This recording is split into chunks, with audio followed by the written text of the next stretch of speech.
In this week's video, we'll cover 12 stock market signals that are hard to ignore. And as we walk through the signals, we'll be asking ourselves, do they align with or contradict all of the signals that we've been covering since early April of this year? Signal number 1, trends. We've covered these charts previously, so we will move quickly. These charts were originally presented in the week trends video. This was the look of the chart on June 3rd. We said this was an improving probability look. As of June 12th, we had this sharp pullback, but we said so far it looked like healthy consolidation above the moving averages. Covered the chart as of June 25th, same basic premise. Thus far, it looked like healthy consolidation above the moving averages. Before we fast forward to the present day, here's the healthy consolidation. Here are the same 2 points on the same chart dated July 30th of 2020. Very difficult to say that this looks like a low probability chart from a trend perspective. And even the lagging Dow continues to consolidate in what looks like a relatively healthy manner above the 61.8% retracement, chart dated July 30th. And to make a significant lower low, the Dow would have to give up the 61.8%, 50%, and 38.2% retracements based on this A to B move. Why is that? This is the most recent highest high. This is where that rally started. So to make a significant lower low relative to this move here, we would have to move into the orange box. That may happen, and if it does, we'll learn something about increasing bearish probabilities, but thus far, it hasn't happened. Looking at the trends in the S&P 500 industrial sector, somewhat of a mixed bag, but still in a constructive state as of July 30th. Held here in 2016, good things happened. Held here Christmas Eve 2018, good things happened. We're back above that upward sloping trend line. As long as we can stay generally in this green area and above this level here, this remains a constructive chart. Remember a few weeks ago we said the slope of the 50-day, this looks like a sustainable trend. Price is still above that upward sloping 50-day, July 30th. Signal number 2, the actions of market participants since the March 23rd low. Hot off the presses, dated this week, July 30th of 2020, 90 trading day rate of change because it's been 90 trading days since the March 23rd low. Only 3 times in the last 40 years have we been able to hit this blue line here. July 29th, or this week, July 15th of 2009 after the major low, and December 12th of 1982, which also occurs after a major low. For the most part, every chart that we're looking at speaks to our market wizard concept. Charts cannot predict the future. We have to use our own intelligence to draw inferences about what the past activity of some traders, that's past activity right here. This is past activity, and this is past activity. What the past activity of some traders may say about the future activity of other traders.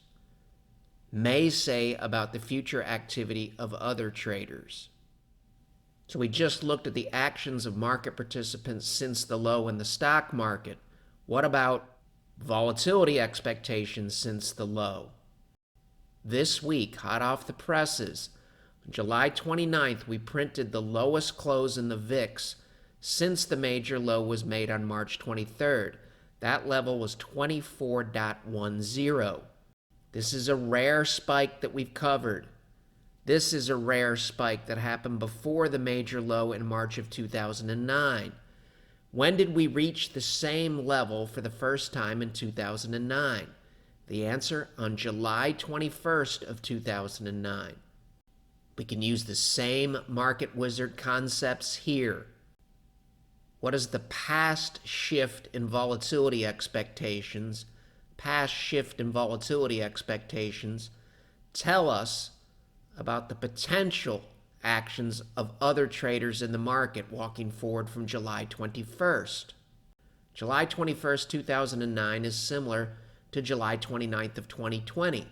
From a different perspective, we just said that July 29th of 2020 is similar to basically the same period, July 15th of 2009. The message from this chart aligns with the volatility expectations message on this chart dated July 30th. Signal number 3, price action near the 200-week. This chart's dated July 30th. We're going to make the assumption that as of July 31st or Friday's close, that we will still be above an upward sloping 200-week moving average. If that's the case, it'll be the 17th consecutive weekly close above an upward sloping 200-week moving average.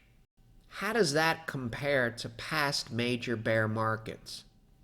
This is where we challenge the 200-week in the 1929 to 1932 bear market.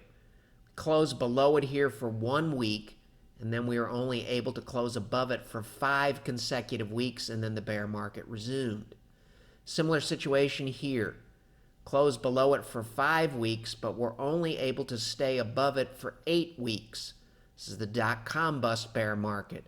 After the 8th week, we closed below it, and the secular downtrend resumed. Similar situation in the financial crisis bear market. Closed below it here for only 2 weeks, and then we're able to rally back above for 13 weeks. In these 3 cases here, we were never able to hold above, during the bear market, the 200-week moving average for 17 weeks. So this is basically saying this looks different from this period, and this period. If we can discount some bearish probabilities, it helps us assess bullish probabilities. So this week we just nailed down after the market drops below the 200-week moving average for at least 3 weeks, and then is able to close above it for 17 consecutive weeks. Might be helpful to ask and answer. How many times has something similar happened in the last 40 years? Answer: once. Only one other time in the last 40 years. So let's see what we can learn about the past activity of some traders relative to assessing probabilities about the future actions of other traders. To do that, we should look at the one other period in the last 40 years. 1982, we had at least 3 weekly closes below the 200-week moving average, and then once we recaptured it here, we were able to close above it for 17 weeks. This is the only other time this happened, dating all the way back to 1980. The 17th weekly close occurred on December 17th, 1982. Therefore, December 17th, 1982 shares something in common with this week, and it's very rare. Said another way, December 17th of 1982, this is the S&P 500, is similar to the close on July 30th of 2020. Therefore, it might be helpful to ask and answer. How did the S&P 500 perform following the last occurrence? If you know your market history, you know the answer is extremely well. December of 1982 is in here. From a long-term perspective, really good things happen for a long period of time. S&P 500 additional gain from December of 1982 to the peak in the year 2000 in the upper right-hand corner of your screen. When we went over this S&P 500 chart, you might have been thinking, that's great, Chris, but this is skewed. There's only a handful of stocks that are doing well in the present day. You really can't compare this move to this move or this move. Last week, we showed several examples that said the facts really don't back up that argument. And signal number 4 also says the facts do not back up that argument. Signal number 4 is the conviction to own transportation stocks since the low. The model uses a weight of the evidence approach. Just talked about the S&P 500. We basically have the exact same thing with the transportation average, which speaks to a broader rally. 90-day rate of change, a move like this. We hit this on July 29th, similar to hitting the blue line on July 15th of 2009, and similar to hitting the blue line on December 7th of 1982. We have already tied July of 2020 to 2009 and July of 2020 to 1982. Here's an additional example to tie the present day to those two periods. Something that just happened this week. Something that has only happened 3 times in the last 40 years. Something that once again aligns with what is the past activity of some market participants, past activity of some market participants, past activity of some market participants potentially tell us from a probability perspective about the future activity of other market participants. We already said that the present day over here on the right side of the screen really doesn't look like these 3 devastating periods. Signal number 5 falls into the same category, and that's the Nasdaq making a new all-time high. We don't really associate the expression new all-time high with a bear market. A new all-time high is associated with a bull market. I don't see any new all-time highs here. Don't see any new all-time highs here, nor in this case. But in the present day, the Nasdaq printed a new all-time high in June and has basically been trading above that level for the entire month of July. You have to be careful with trend lines. If this trend line breaks, does it mean the bull move is over? Absolutely, positively no. It means this intermediate term trend is possibly starting to weaken. We don't even have that yet. And to really put this move here in doubt, you really have to get down into this orange box. That may happen, but we're really not even close to it yet during the recent bout of volatility. And since the session on Friday, July 31st was volatile, it might be helpful to see the same chart during Friday's session. July 31st, 1:27 p.m. Eastern Time. You can see there's really nothing going on this chart yet that's particularly alarming, even relative to this trend line here. As we always say, that may change, but it hasn't changed yet. Signal number 6, price action in the modern transportation average. It's possible you were at home when we covered this chart here thinking, that's old school. The transportation average really isn't a reflection of the present day economy. Well, that may or may not be the case. And using that approach, some market participants hypothesize that the modern transportation average, which is more indicative of the health of our consumer-driven economy, is semiconductors. And semiconductors are sitting right around a new all-time high.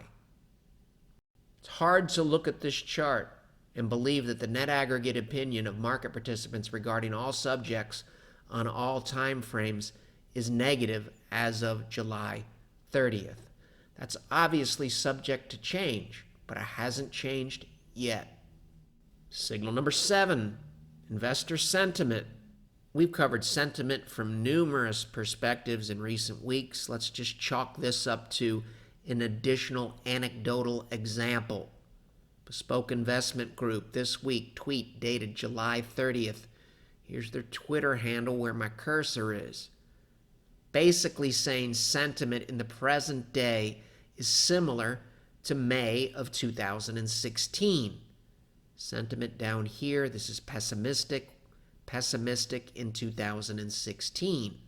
We looked it up. The last time sentiment, American Association of Individual Investors, bullish sentiment was this low, was May 18th of 2016. Therefore, it might be helpful to ask and answer. How did the stock market perform walking forward from May 18th, 2016? Did it pay to be bearish in that case? The answer is no. Between May 18th, 2016 and February of 2020, the S&P 500 tacked on an additional 65%. the drawdown was relatively muted, but there was a drawdown of 2.3%. Signal number 8, price action in economically sensitive home builders. This is a noisy looking chart, but we'll walk through it slowly. This is home builders, sub-industry index price here where my cursor is. Sideways consolidation here. You get a bullish breakout in 2012. 2017, long-term period of sideways consolidation, bullish breakout here in early 2017. Similar situation in economically sensitive home builders. Chart is dated July 30th of 2020. Sideways consolidation in what appears to be a bullish breakout and a higher high above this high and this high. From this point walking forward and this point walking forward, which is similar to this point here as the chart stands on July 30th, in the two previous cases, really good things happened in the S&P 500 for a long period of time. None of this predicts the future. It simply speaks to probabilities, and it does so from a weight of the evidence perspective. Signal number 9, institutional conviction near the 100-week moving average. As we've done in earlier portions of this video, we can learn something about present-day probabilities by doing two things: comparing the present day to bearish periods and comparing the present day to bullish periods. Here's the present day this week, July 30th, and here's what price action looked like near the 100-week moving average during the dot-com bust bear market, and this is what price action looked like near the 100-week moving average during the financial crisis. All things being equal, bearish probabilities increase when price is below a moving average, and bearish probabilities increase when the moving average rolls over. That's the case for the most part during this bear market, and that's the case for the most part during this devastating bear market. That's not what we have in the present day. The present day looks more like constructive periods, where price is above an upward sloping moving average. Price above an upward sloping moving average. Price above an upward sloping moving average. From the keep an open mind about a wide range of outcomes department, you can also make an argument that this is a sign of a waning trend. This is a really strong bullish trend. Notice how price really never comes near the 100-week moving average. This has been a much more indecisive trend, especially dating back to early 2018. So that's the glass half empty read on this chart. The glass half full take on the same chart. This is a short stay below the moving average. This is a short stay, similar to this short stay and this short stay. In the previous instances, after the moving average was recaptured, good things happened. After the moving average was recaptured, good things happened for the most part. If we can make a higher high here, we really take this off the table. But even in this case, eventually good things happened. All of the evidence that we've covered since, let's say, early April aligns with the glass half full read on this chart. And so does the chart. As long as we're above the blue line here, the odds lean in a bullish manner. If we drop below the blue line, bearish probabilities start to increase. As of July 30th, we're still well above the blue line. And the Nasdaq has been the leader the entire time off the low. For example, the Nasdaq was the first index to recapture all three of the retracements. It was also the first major index to exceed the high from February and print a new all-time high. Thus, if the S&P 500 continues to follow the Nasdaq, as it did with the Fibs, it eventually did the same thing with the Fibonacci retracements, the S&P 500 would get up into this area here and exceed this high. So the look of the leader in the present day also aligns with the glass half full interpretation. Signal number 10, the NYSE monthly close. Very similar concepts here. All things being equal, when really bad things are happening, we tend to be below the 50-month moving average. Dot-com bust bear market, financial crisis bear market. In the present day, we are back above the 50-month moving average. The longer we stay above it, the more meaningful it becomes. Signal number 11 speaks to the themes that we've been covering for weeks and months now. Less bad and better than expected. History says unequivocally that markets bottom when the data becomes less bad. When you go from really, really bad to less bad, and when the economic reports start to come in better than expected. Better than expected doesn't always mean favorable. Better than expected can be really, really low expectations, and the report beats. Very, very similar to less bad. Markets don't wait for the data to get rosy before they bottom. That's just the way it is historically. That's not an opinion. April 10th, market expectations for second quarter GDP as high as a drop of 40%. June 2nd, as high as a drop of 53%. That's really, really bad. It came in this week less bad and better than expected relative to even the short-term expectation. Instead of a drop of 40% or 53%, we got a drop of 32.9%, which aligns with these themes. And this is a headline from this week. This is a Yahoo News story dated July 30th of 2020. GDP plummets 32.9% in COVID-19 crash. Now that has to be bad for stocks. Yes, that's true. But it's already been bad for stocks. Markets look ahead. This GDP number was anticipated, and that's why the market fell over 30% earlier this year. For the most part, this headline is yesterday's news. That's a known. It's been known for a long time. And if anything, the news this week came in better than expected. It wasn't as bad as the market thought on April 10th or June 2nd, and it wasn't as bad as the market was anticipating on March 23rd of this year, when the S&P 500 was down over 30% year to date. And it came in better than expected relative to March 23rd, when the Dow was down almost 35% year to date. We covered several weeks ago, it's possible the market's doing the same thing with the virus. It's basically saying, like Italy, at some point, things will probably improve in the United States. And like New York, the hot spots that we currently have in the United States, things most likely will improve. Likely is significantly different from a certainty. But this concept here, markets looking forward, may explain why the market has been able to hold up with all of the bad virus news in recent weeks.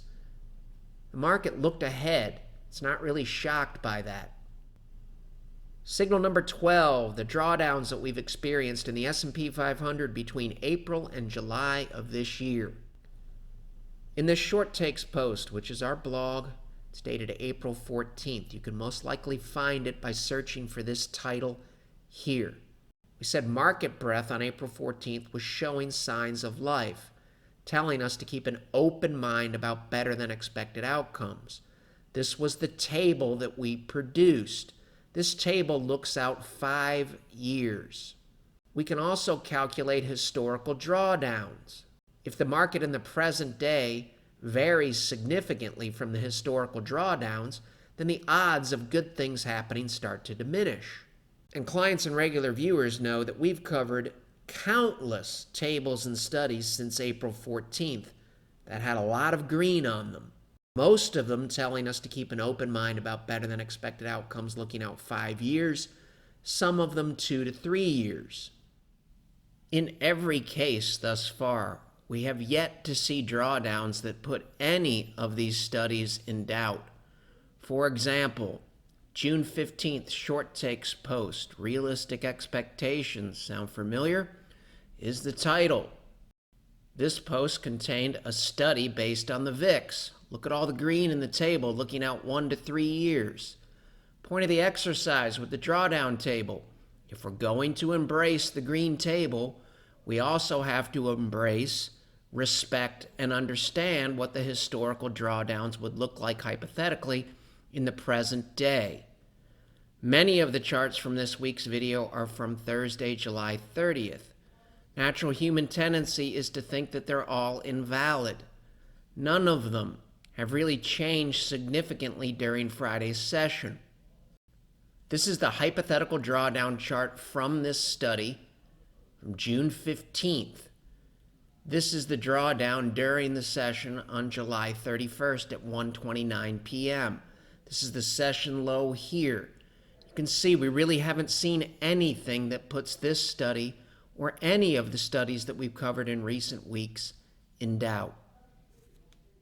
July 30th, nothing really alarming relative to a July small cap study that we presented in these videos. July 30th, nothing particularly alarming relative to the energy index study that we presented earlier this month. The other things these studies help us with, if we're going to embrace the bullish tables, we have to have realistic expectations about drawdowns. This was a bullish study, but these were the type of drawdowns that you had to endure. Thus, all of these are telling us if we backtrack, it doesn't necessarily negate the bullish case. In every instance, we'll learn something if the market moves into an area that we're not expecting relative to the studies. These drawdowns come from a July MACD study. Nothing alarming yet. These are hypothetical drawdowns based on a signal date in June, a momentum thrust study. Realistic expectations tell us the market could go all the way back near 2,800, and it would not negate that bullish analysis, nor the green table that was presented with that bullish analysis. It would be great if the stock market went up every day. It just doesn't work that way. July rate of change study, the value line geometric index, historically saying we could go all the way back near 3120 and we shouldn't be shocked, and nor would that negate the green table that we presented along with this study. And those concepts apply to every single signal that we've covered in this week's video. If you want to embrace the probability of a 65% gain, you also have to embrace the reality of the 2.3% drawdown. There's no free lunch in the stock market. Volatility is a part of every bullish trend in the history of mankind. Weekly stochastic and VIX studies said we could go back to 3080. Every statement that we've made in this video is a probabilistic statement based on the facts that we have in hand. Even if really good things happen for a long period of time, we have to have realistic expectations about drawdowns. We also have to understand that all of this speaks to probabilities, not certainties. So the only way that we can properly use data and a weight of the evidence approach is to head into next week and every week with that flexible, unbiased, and open mind. The material in this video has no regard to the specific investment objectives, financial situation, or particular needs of any viewer. This video is presented solely for informational purposes and is not to be construed as a solicitation or an offer to buy or sell any securities or any related financial instruments, nor should any of its content be taken as investment advice. Any opinions expressed in this video are subject to change without notice, and Shivako Capital Management, LLC, or CCM, is not under any obligation to update or keep current the information contained herein. CCM and its respective officers and associates or clients may have an interest in the securities or derivatives of any entities referred to in this material. CCM accepts no liability whatsoever for any loss or damage of any kind arising out of the use of all or any part of this material. We recommend that you consult with a licensed and qualified professional before making any investment decision.